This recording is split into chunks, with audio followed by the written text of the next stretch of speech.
Bom dia! Estou aqui então para o nosso devocional e hoje nós vamos ler 1 Pedro, no capítulo 4, versículo 10. A primeira epístola de Pedro diz assim: Cada um exerça o dom que recebeu para servir os outros, administrando fielmente a graça de Deus em suas múltiplas formas. Então, olha o que Pedro disse aqui. Cada um exerça, o dom que recebeu. Então, cada um de nós recebeu dons, talentos. E isso que nós recebemos de Deus é para ser usado no reino. Pessoas enterram seus talentos para louvar, para pregar. Pessoas, como a gente vê aquela parábola aonde o Senhor ele distribuiu os talentos, aquelas moedas, e os outros, colocaram no banco lá para render juros. Aquele que recebeu uma moeda foi lá e enterrou. Quando o Senhor voltou para receber com juros, ele disse: servo mau e infiel, nem para multiplicar uma moeda, nem para colocar a juro você se prestou. Então, o que ele disse? Que muitas pessoas, enterram os seus talentos, não procuram multiplicar, ajudar. Muitas pessoas precisam, todos nós temos um propósito. E nós vivemos em busca, da resposta do qual é o propósito da nossa vida. O que Deus tem para mim, Talvez o seu é cuidar de doentes, é louvar, é ensinar, cuidar das crianças. Cada pessoa tem um dom. Cada um de nós tem talentos. Tem pessoas que se destacam na cozinha, podem ajudar, a preparar viandas para as pessoas necessitadas, sopas. Então, são muitos os talentos, muitos os dons. Pessoas têm talentos para artesanato, que podem trabalhar em oficinas, que podem ajudar pessoas, mas infelizmente muitos não olham dessa forma. Muitas pessoas estão paradas, sem fazer nada, sem ocupar o seu tempo, sem se disponibilizar para ajudar, procurar as autoridades, os vereadores, para colocar um projeto, organizar, pegar pessoas. Eu sei fazer crochê, eu sei fazer tricô, eu sei fazer biscuit. A comunidade se unir, fazer um projeto de dar aulas para pessoas que não têm acesso, que não têm condições de pagar por um curso, mas, de conseguir material, de conseguir doações, de fazer oficinas, para que esses jovens, para que meninas aprendam algo. Costurar, fazer um crochê, fazer um bordado.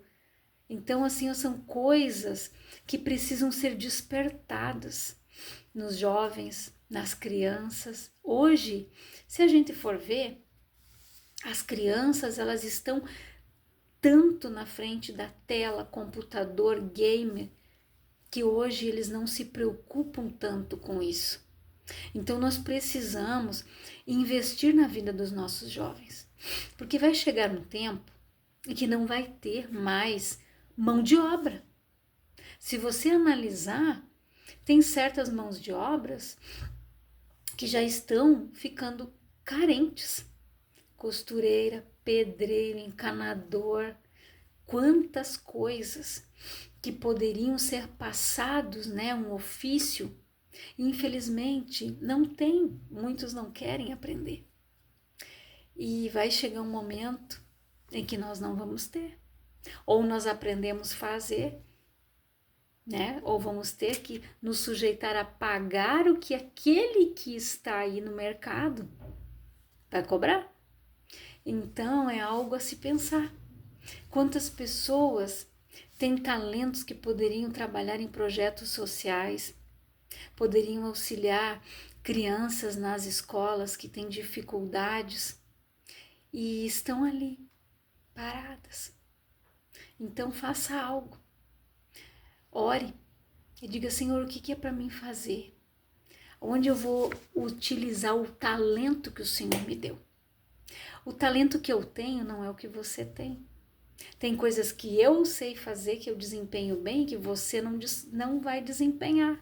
Mas tem coisas que você vai fazer melhor do que eu. Eu não tenho dom para matemática. Eu não seria uma contadora, eu já não conseguiria trabalhar em áreas com cálculos. Isso não é comigo. Administração, isso não é a minha área.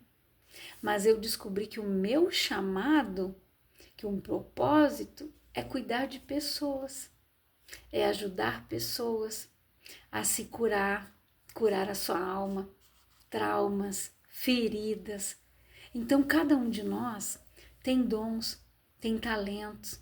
Tem pessoas que têm o talento para vender, outras pessoas para fazer doces, salgados, enfim, há diversidades de dons e de talentos. E todos eles, Deus quer nos usar. Com todos eles, para cada dom, Deus tem um propósito. Nós temos talentos e isso deve ser usado no reino. Senão não teria. Para que a pessoa ter dom? Para que a pessoa ter um talento? Se não fosse para ser usado em benefício do reino, em benefício de ajudar outras pessoas, de ensinar, de cuidar.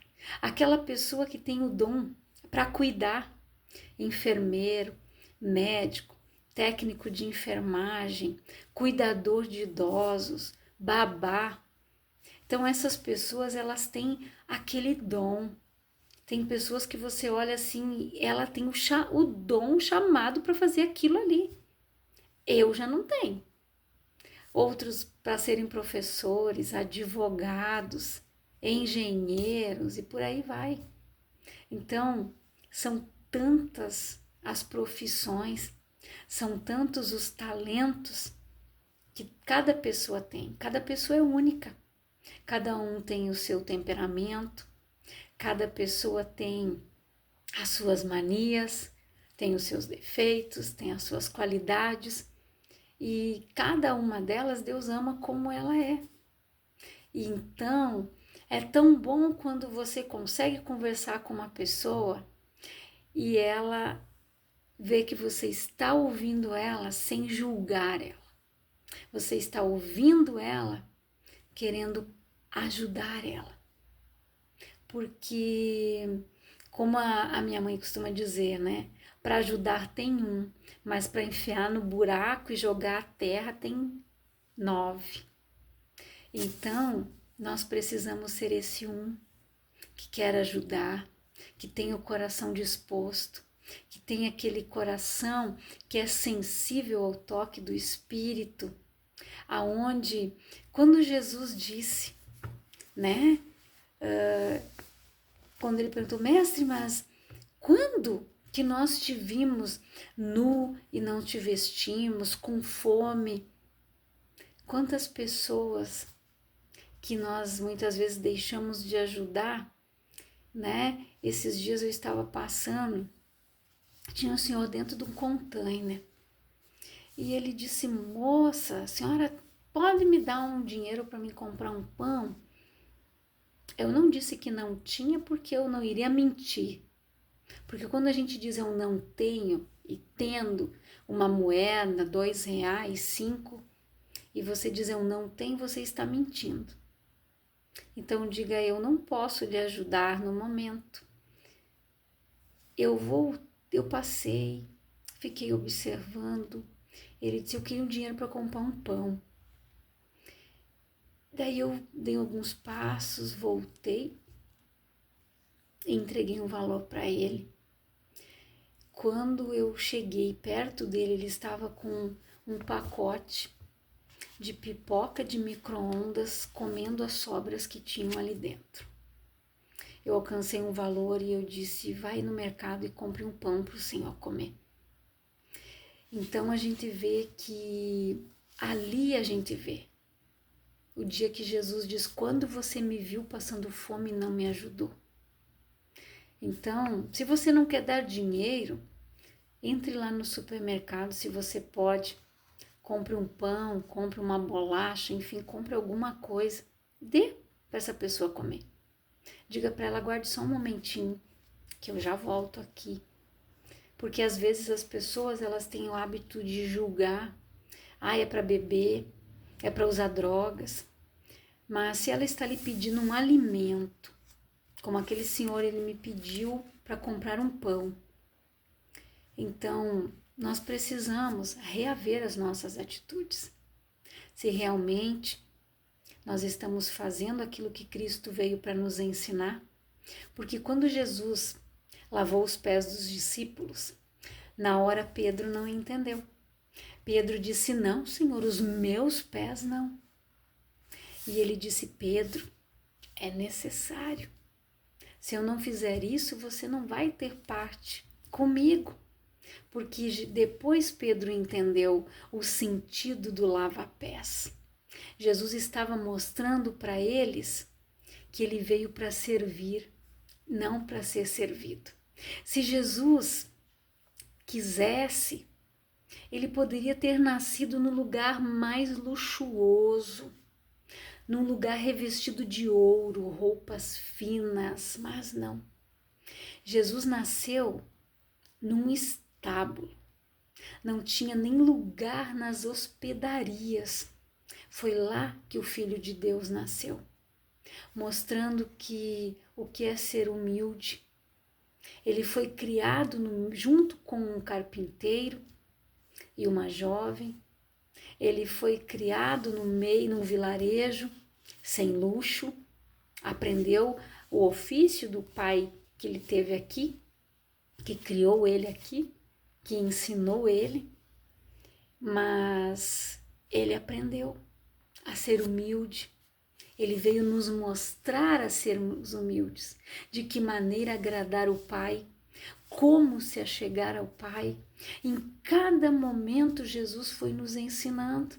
No momento em que ele foi batizado, quando João Batista disse, não, eu não posso fazer isso, eu não sou digno de desamarrar as suas sandálias.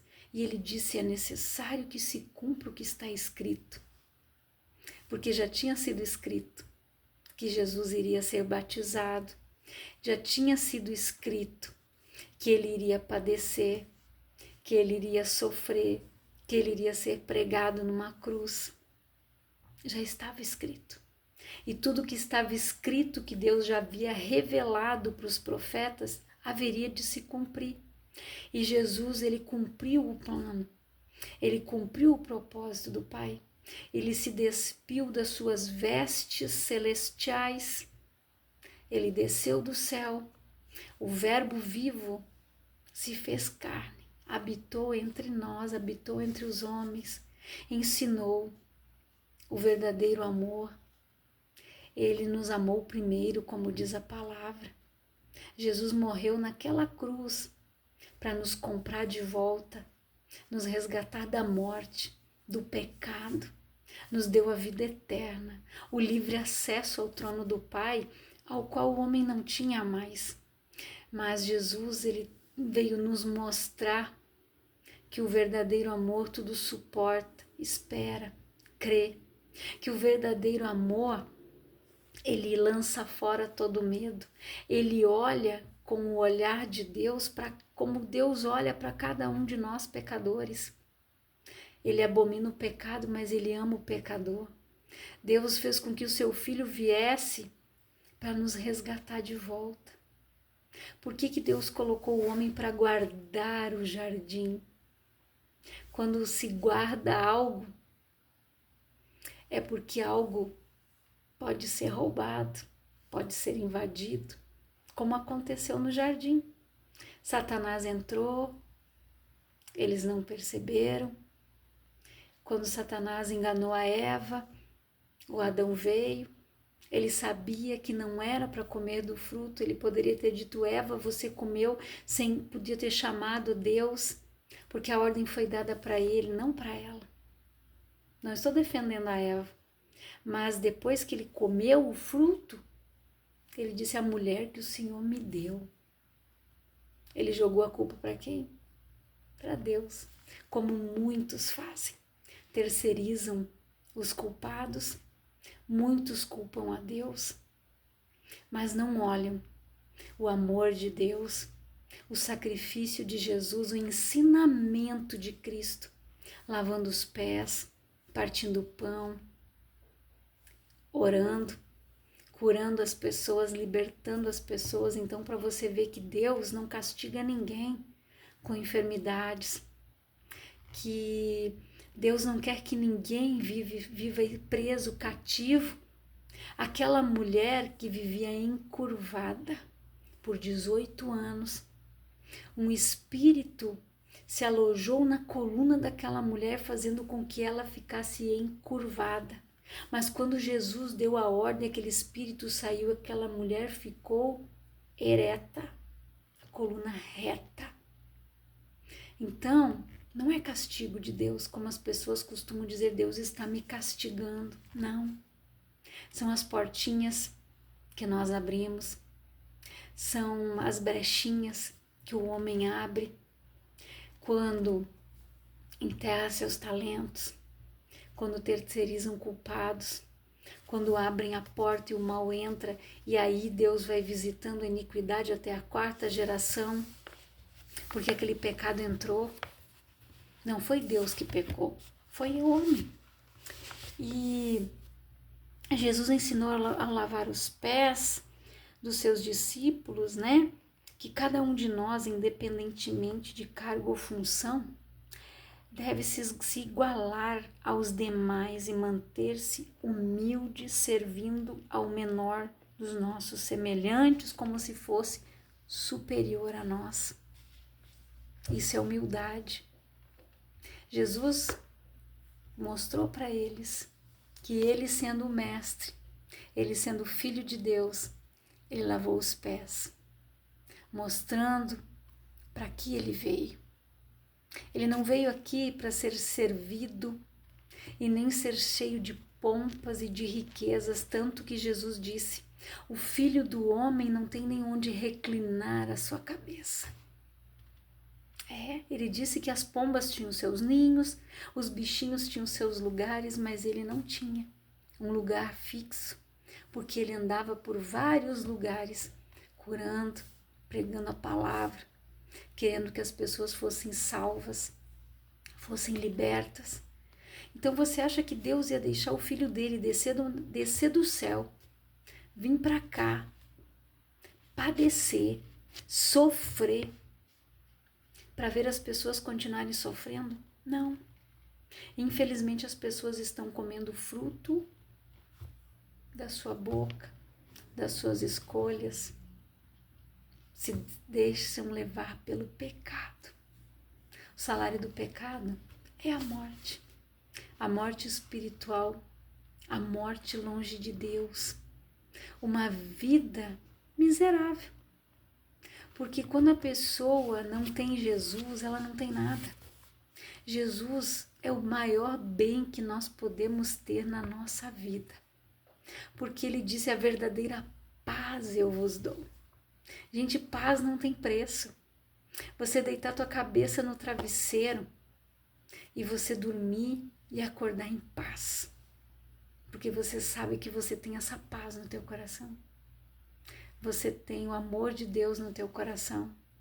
Você não é mais escravo do medo, você não é mais escravo do pecado, hoje você é livre. Então, não existe pessoa errada. O que existe é a pessoa certa no lugar errado. Você já viu? Aquela pessoa que o lugar dela não é ali? Pois é. É isso aí. Quantas vezes eu já me deparei com isso? A pessoa certa no lugar errado. Então, reflita nisso. De repente você é essa pessoa certa que está no lugar errado. Então peça para Deus te direcionar. Que lugar você deve ir? Em que lugar eu devo estar? O que eu devo fazer? Em que eu devo trabalhar? Em que eu devo me especializar? De que forma, Deus, o Senhor vai me usar? Então, reflita nessa palavra. E não enterre o teu talento. Eu quero orar por você, Pai, em nome de Jesus. Eu oro por todas estas pessoas que estão ouvindo esta palavra. Que elas sejam abençoadas, edificadas, que o Espírito Santo venha convencê-las do juízo, da justiça, do pecado. Que o Espírito Santo venha mostrar o dom, o talento, a finalidade deste dom. Onde o Senhor quer que ela venha investir esse dom e esse talento.